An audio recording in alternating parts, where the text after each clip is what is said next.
बादलों से रिश्ता अभी बनाए हुए हैं क्योंकि उड़ान अभी बाकी है।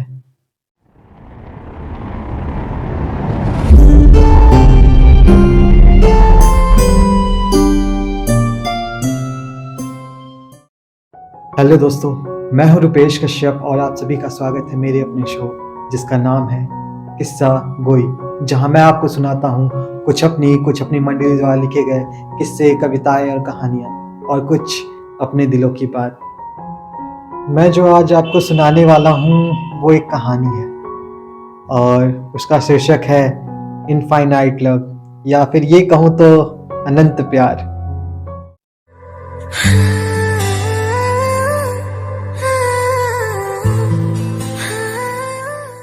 अक्सर लोगों से ये कहते सुना है कि किसी से इश्क सिर्फ एक बार होता है, पर मुझे तो मत पूछो तुमसे कितनी बार इश्क हुआ है। तुम्हें याद है वो कॉलेज का तीसरा दिन था।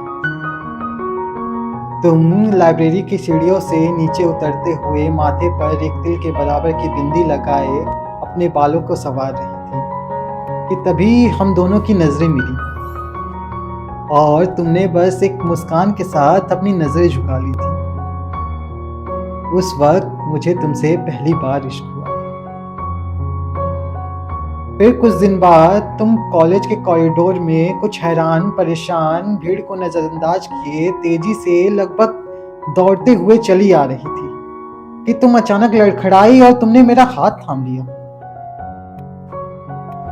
उस वक्त मानो वक्त थम सा गया है और उस वक्त में सिर्फ मैं और तुम थे। उस वक्त मुझे इश्क तुमसे दूसरी बार हुआ।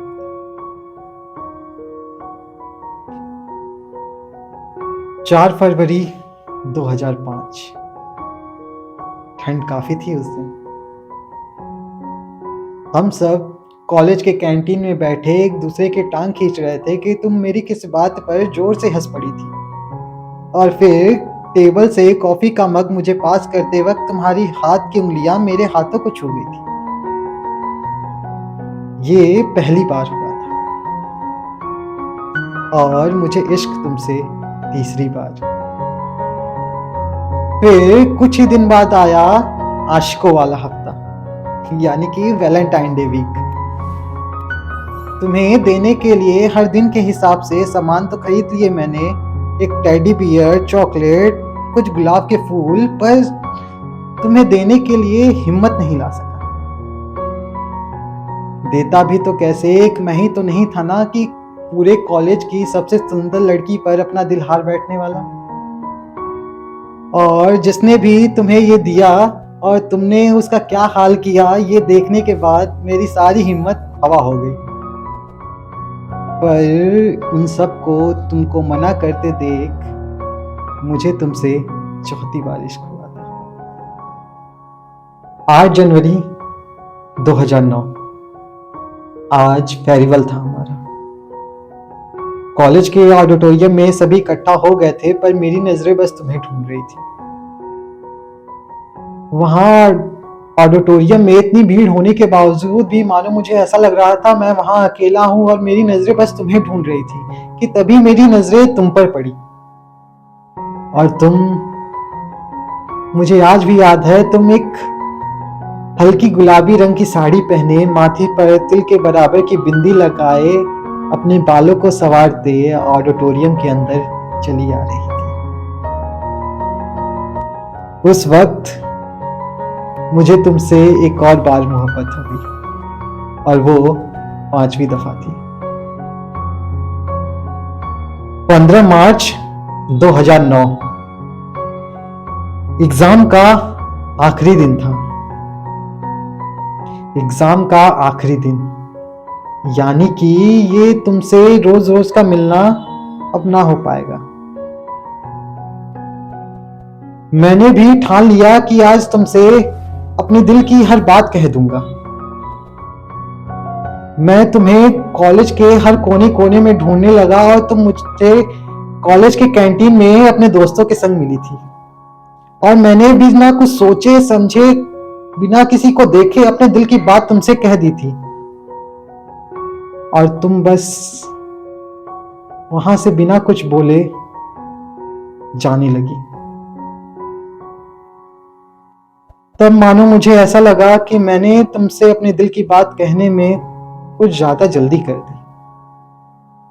वहां कैंटीन में सभी लोग मुझे घूर रहे थे, लेकिन तभी तुमने जाते हुए मुझे पीछे मुड़कर देखा और आज भी एक मुस्कान के साथ अपनी नजरें झुका ली। ये इकरार था तुम्हारा और ये मोहब्बत मेरी 6वीं बार थी तुमसे। तुम कॉलेज के बस में बैठते हुए बार बार मुझे मुड़कर देख रही थी। शायद तुम कुछ मुझे कहना चाह रही थी, पर मैं समझ नहीं सका कि ये मुलाकात हमारी आखिरी है। आज भी याद है उन आंखों में ठहरा हुआ पानी, मुझे आज भी अच्छे से याद है। 28 दिसंबर 2022, आज रियूनियन है हमारा। आज भी उस पुराने कॉलेज में, उसी ऑडिटोरियम हॉल में वही कुछ पुराने जाने पहचाने चेहरा इकट्ठा हुए हैं। आज भी वही भीड़ है, लेकिन आज भी मेरी नजरें बस तुम्हें ढूंढ रही हैं। कुछ वक्त तक तुम्हें देखने के बाद मुझे लगा तुम शायद नहीं आओगी, इसलिए मैं कॉलेज को अच्छे से एक बार फिर से देखने चला गया कि तभी तुम मुझे माथे पर छोटी सी तिल की बराबर की बिंदी लगाए लाइब्रेरी की सीढ़ियों से नीचे उतरते हुए अपने बालों को संवारते हुए एक बार फिर से दिखाई दी और एक बार फिर से हमारी नजरें मिली और तुमने बस एक मुस्कान के साथ अपनी नजरें झुका दी। बस इतनी सी थी ये कहानी।